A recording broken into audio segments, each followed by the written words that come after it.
At launch, I had pretty mixed feelings about Dying the Beast, at least technically. On one hand, the game delivered stable performance with consistent frame times and only a few occasional stutters. But on the other hand, it clearly needed more technical polish. It suffered from numerous issues with VRAM usage, reflex, and frame generation. And the overall performance, especially on low-end and mid-range GPUs, was weaker than expected, considering the game mostly relied on traditional rendering techniques. And visually, one of the most noticeable weaknesses of Dying the Beast was its lighting. While it looked decent outdoors, indoor areas suffered a lot, with many objects lit without proper shading, which gives the interiors a flat look that really drags down the overall visual quality. Now, the game was supposed to release with ray tracing, which could have solved this issue, but it was postponed right before launch, and now more than 2 months later we finally have ray tracing support with update 1.4. So in this video we are going to evaluate this ray tracing implementation and examine the performance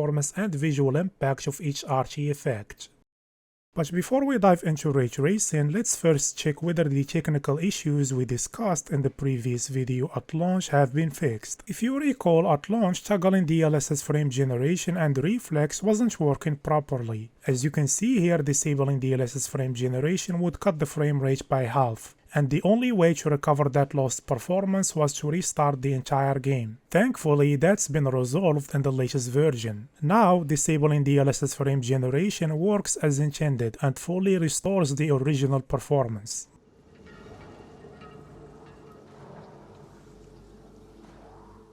But that wasn't the only issue. At launch, Reflex was completely broken, and enabling it would cause noticeable stuttering. This has also been fixed. Reflex now works a lot better. The game is noticeably smoother, as you can see here, and no longer shows the same frequent frame time spikes as before. The last and most impactful technical issue was the VRAM leak, which has also been fixed. As you can see here in the launch version, VRAM usage just keeps spiking, but in the latest build, memory management is vastly improved. We only see minor and slight increases over time. This is a great improvement, as adding ray tracing, which requires a lot of VRAM on top of this issue, could have been a major problem. Overall, it's genuinely great to see that Techland has fixed all the major technical issues. However, when it comes to overall performance, unfortunately there is no noticeable improvement in this regard. As you can see, both the launch and latest builds run almost identically.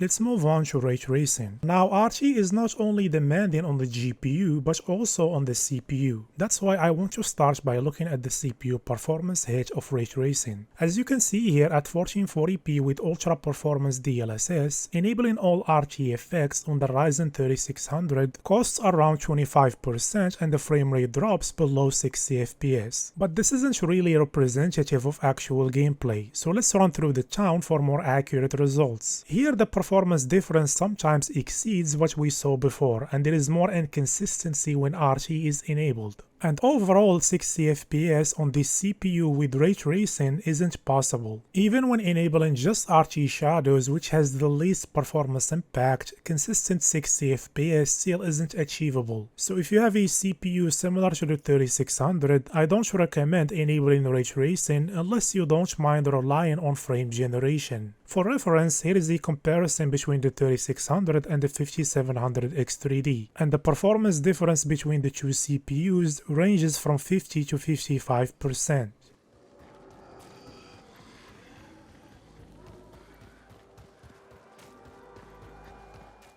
Everything we discussed about CPU performance also applies to the GPU side. Here on the 3060 Ti, enabling all ray tracing effects costs around 42%, dropping the frame rate into the high 30s. For comparison, on the 4070 Suppprt, the same settings cost about 35%. Not a massive difference, but it does show that the performance penalty scales with the GPU's ray tracing capabilities. Now, the 3060 Ti can stay close to 60 FPS when using just RT shadows, along with the optimized settings from the previous video and DLSS is balanced at 1440p. The issue here, however, is VRAM usage. As you can see, it gets close to the 8GB limit, which leads to some inconsistent frame pacing. So on a card like this, enabling ray tracing might not be a good idea.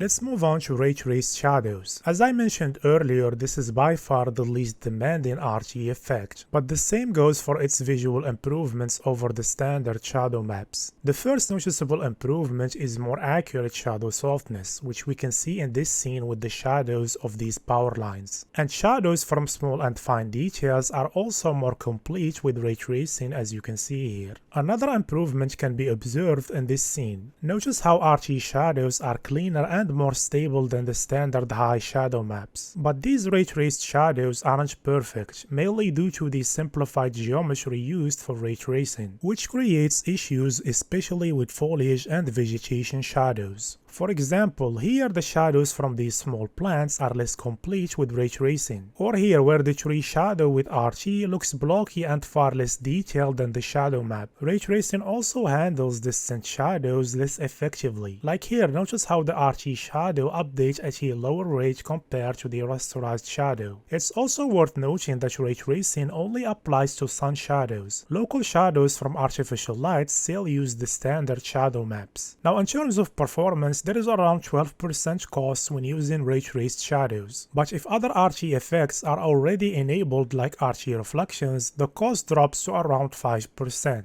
This makes sense as the BVH structure is already built for RT reflections in this case, and other RT effects share the same BVH, which reduces the additional overhead. Overall, even with this small performance impact, I don't recommend RT shadows in this game. The visual improvements are minor and in most cases overshadowed by the noticeable drawbacks.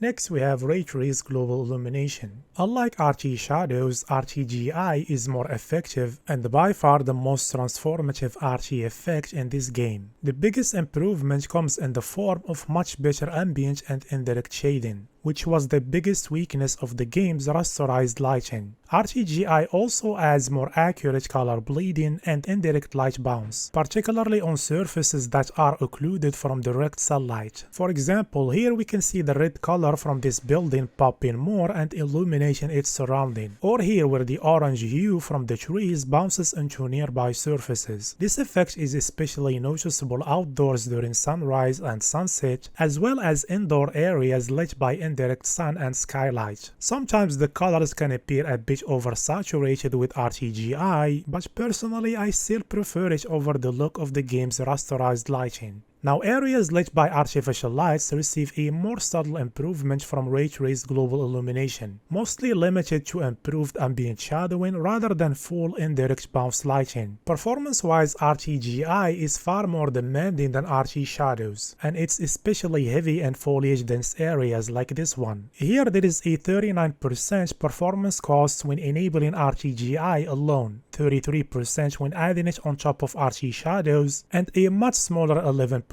when combined with RT reflections. So if you can enable ray tracing in this game, I highly recommend prioritizing Ray Trace Global Illumination. Yes, the performance cost is high and still unjustified, but at least this RT effect delivers a nice and noticeable visual improvement in many scenes.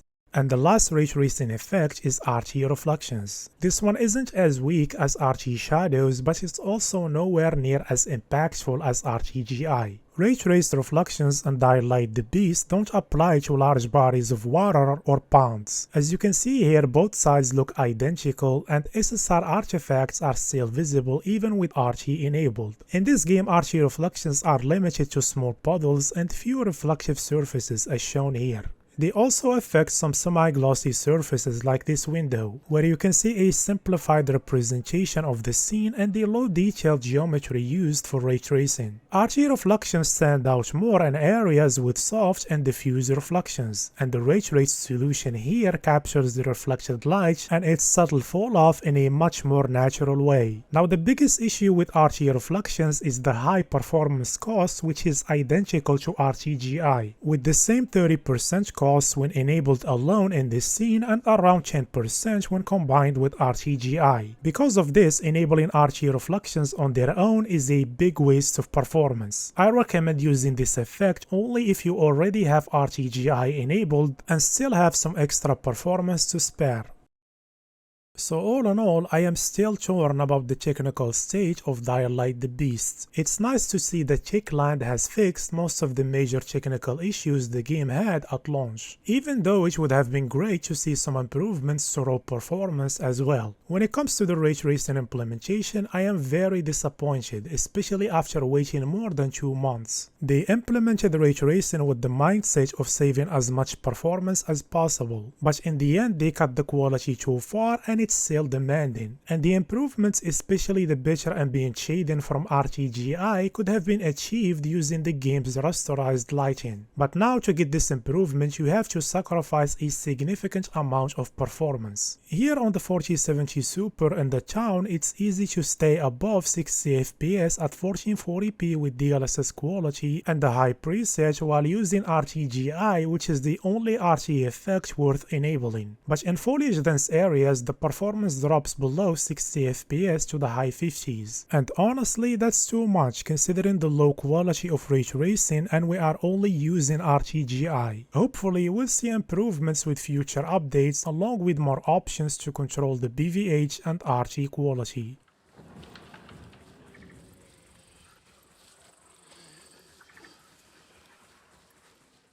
Before ending the video, I want to give a quick shout out to my Patreon. If you are able and would like to directly support my work, consider becoming a patron to get access to the highest possible quality of my latest videos, including this one. And a big thank you to all my supporters, and thanks to you as well for watching until the end. If you enjoyed the video, leave a like, and if not, leave a dislike. Don't forget to subscribe and hit the notification bell so you don't miss any future videos, and hopefully I'll see you all in the next one.